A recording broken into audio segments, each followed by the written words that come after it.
Queenstown, one of the numerous island towns in the Opobo-Nkoro local government area of Rivers State. This is where over 500,000 people proudly call home. This simple but ancient town and its people are constantly prone to severe erosion of its waterfront due to its proximity to the unforgiving Atlantic tidal waves. Every day, every hour, every second, Queenstown and its people are under the threat of erosion surge as the erosion of its waterfront keeps eating into the dwelling area. It's too close for comfort. A community is about to go into extinction. Yes, that's what comes into my mind. As you can see, we are living below sea level. That is to say, any minute from now, for any single erosion here, we are off. Our next closest neighbor that we have here is the Atlantic Ocean. If that remaining thing falls down, that's the end of this community here. Relics of attempts by the federal government in 1987 to check the menace of erosion by constructing a shoreline erosion control system, later the waterfront, in an obvious surrender to the constant hammering by the tidal waves. This situation has further exposed the community to the uncertainty of its survival.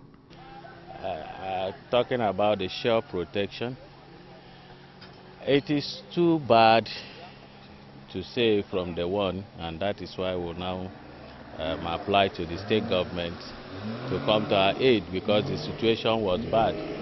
Right now you can see, to draw people from the boats, the difficulties that we are facing, and it's based on that the state government awarded this job to Sanfil and Embark Queenstown. But to my surprise, for over 2 years now, we have been battling with the contractors to come and execute the job.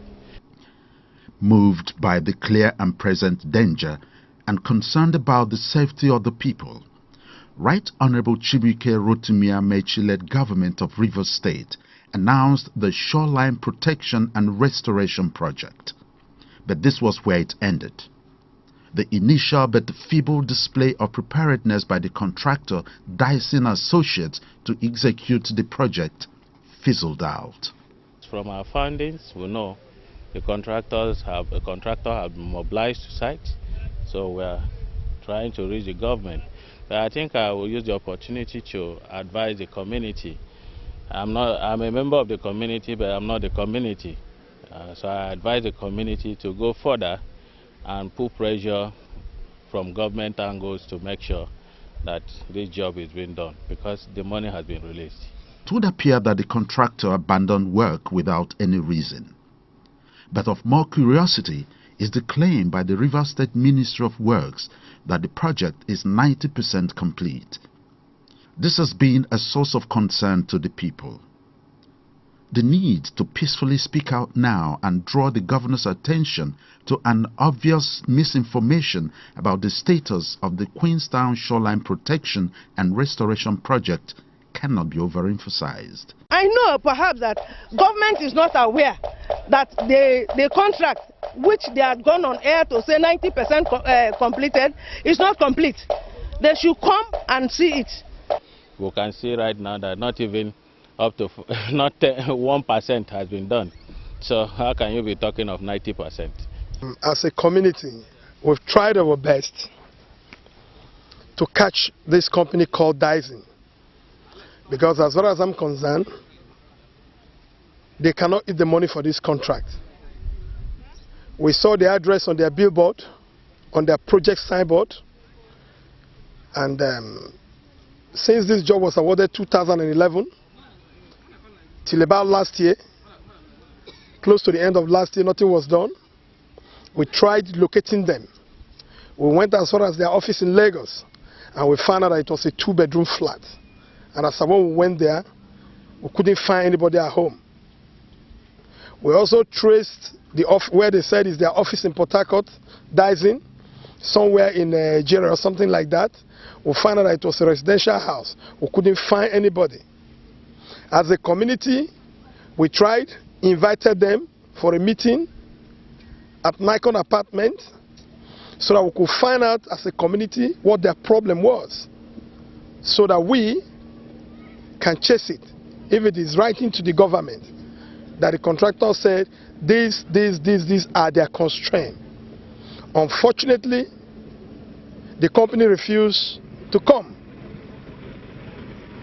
In fact, that was the day we came to know that even the people that we are seeing on site are not Dyson staffs, that they are Halifax staffs. And they told us they can't come because Dyson has not directed them to go into any meeting with the community. Every effort made by the community to meet with the project contractor since 2011 has been rebuffed. The people of Queenstown are now at the mercy of the tides and the continuous loss of its shoreline to the ocean waves, with the attendant impact on the quality of life of people living here, especially women who have to struggle to earn a living. It affects us. It affects us. We will go to market. We will go to market, we come back. Look at how, just look at the staircase there.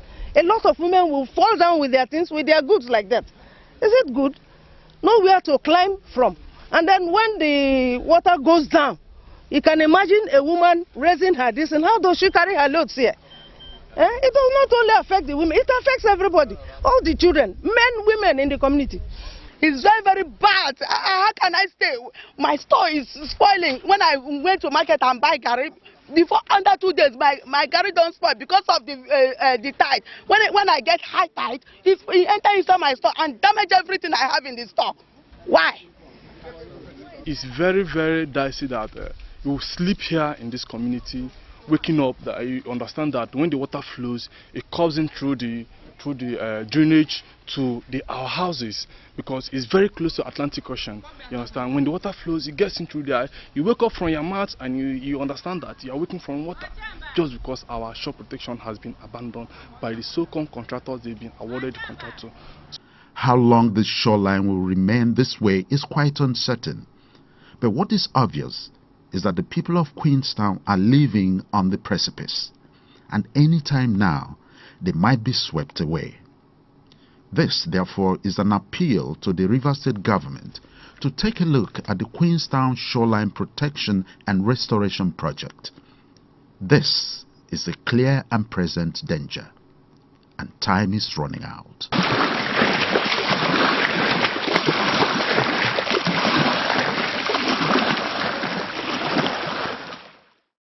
So the ministry, I appeal to my friend who is the Commissioner of Works, Victor Giadom, to please look at this matter seriously, because for the state government to take decision to fill and embark a place means that they want to save life, means that they want to save property. I think government had given out the contract, and I feel that when we reported about this haphazard job which they are trying to build up here, I think government should call the company which trusted this job to, call them to order. And if possible, let them go and look for other. There are other dredging companies, not only those Halifax and the rest of them. There are others. They can go and get those other people to come and look at the job, if possible, to start the work again. So we are praying as a community that the government should, as a matter of urgency, visit this site to confirm if actually the work they claim they have done, what that amount of money they have so far released. What we are trying to do now is to reach the governor, to give him a first-hand information about the community. And I know him. I know maybe when he gets to here, he will do something about it. So whoever that has taken the money should come back here with his material and do this thing for us. We are part of this state.